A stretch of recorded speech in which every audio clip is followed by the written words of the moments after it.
بسم الله الرحمن الرحيم. الحمد لله رب العالمين، والصلاة والسلام على سيدنا محمد وعلى آله وصحبه أجمعين. شوي بيستي رمضان شويكي زور گەورەیە، هەنگاوی زۆر گەورەیە. کاتێ مسلمانە گاتە شەوی بیستی ڕەمەزان ئەبێ دڵی بە تەواوی ئامادەیەم شەوە مبارەکانە بوو بێت، ئەبێ تەوبەی نەسوحی کردبێت، ئەبێ خۆی هەڵ کردبێت لە گوناه نەگلا بێت، تەوبەی تەواوەتی کردبێت و پاک بوو بێتەوە تا عتق من النار بەنسیب ببێ ئینشاء الله. گوناهێکە کردوتە ئەبێ بتبا بۆ تەوبە، نەک بێ ئومێدی لە ڕەحمی خوا. دەی تەوبە بکەن، کاڵای دینت کە بە گوناه پیس بوو بە ئاوی تەوبە بیشۆ، نیەتی بەردەوامی تەوبە و ئیخلاص دامەزراو دەکات. ئەم نیەتت هەبێ دائیمەن.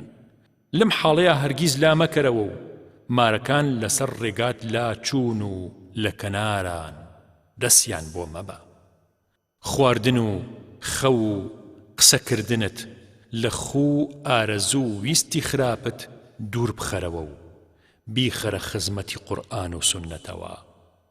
بزانە چۆن داوا لێکات کە بخۆیت و بخەویت و قسە بکەیت.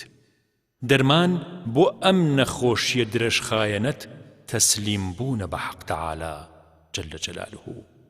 دەستبەرداری هەوەس و تەسەنعکردن و خۆنواندن ببە. لە بارێکا کە تیا نەبیت واز بێنە و لەو بارا خۆ مەنوێنە.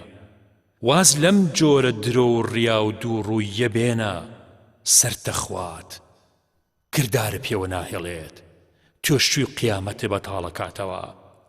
کە هەموو خەمت بوو بە کۆکردنەوەی خەڵکی لە دەورت، کۆکردنەوەی چاو لەسەرت، کۆکردنەوەی دەنگ بۆ جاه و پارە و پار و پلت، کۆکردنەوەی ئەنانیەتی هەمووان بۆ خۆت، وەک ئەوەی ئەنای خۆت کەمی هێنابێ ئیتر بە تەواوی دەفەوتیت و ڕاست نابیتەوە.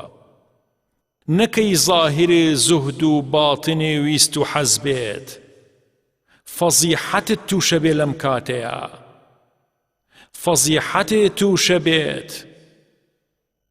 خەڵکی بە هەژاری دروست بوون و هەرگیز دەوڵەمەند نابن.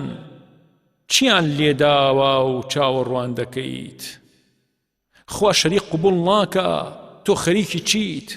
وەیل و نەکبەتی جارێ بۆ کەسێک کە نەزان بێت و 7 جار بۆ زانایە کە حەڵاڵ و حەرام شارەزا بێت و گوێی پێ نەدات.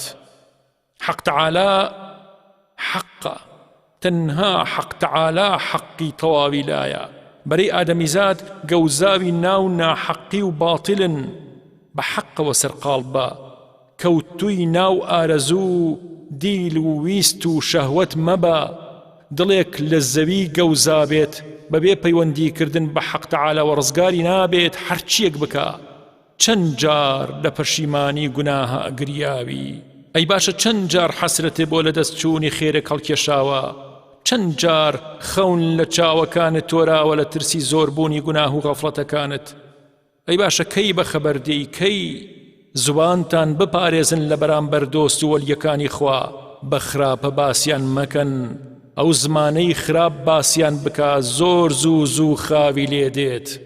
ئەگەر گومانێ باش نەبوو بەرامبەر خوا و دۆستەکانی خوا، چارەسەری گومان خراپیت بکە، چونکە ئەتکوژێ. لە دینە ئازایەتی ئەوەیە کە حورمەتی حەقی خوا بگریت و بە ئەدەبەوە جێبەجێی بکەیت، ئیترە و کاتە حەقی خەڵکی نافەوتێنیت. وێنە و سکوونەت و خەیاڵ و تەزووی دڵەکان هەمووی لای خوایە و لێی ون نابێ. لەو زاتە نهێنی نییە و ئاگداری هەموویەتی. لەبەرەوە دۆستانی خوا لە دڵەوە دەست پێکەن و هەرگیز تەواو نابن لە کاری دڵ. تۆش ئەو ڕێگەیە بگرە، دەست بە کاری دڵت بکە و خۆت بە نەزان پیشان مەدە، خۆت فری و مەدە و ئەزانی. کارت ڕوو لە باشی نییە و ڕۆژەکانی تەمەنت ڕوویان لە کەمیە و لە ڕۆخی ئاوابوون نزیک بوویتەتەوە. چیەکەی قڕ بەسەر؟ مامەڵەیەکی باش لە خزمەت حەق تەعالایە بکە. بەندایەتی خۆت بسەلمێنە بۆ خوای گەورە. کشت و کاڵتان زەکاتی ئەبێت، ڕووبارتان بەرەکەتی ئەبێت، درەختان پڕسەمەرە بێت، مناڵتان ساڵح و خێزانتان گلێنەی دیدە و برا و خوشکانتان مرد و عاقبەتتان پڕخێر و دنیاتان مەزرعی ئاخرەتە بێت. بە مەرجێک ئەو مامەڵەیە لە خزمەت خوایە بەباشی ئەنجام بدەیت دەی با فێر بین جوان بیپەرستین. آمین يا مجيب السائلين.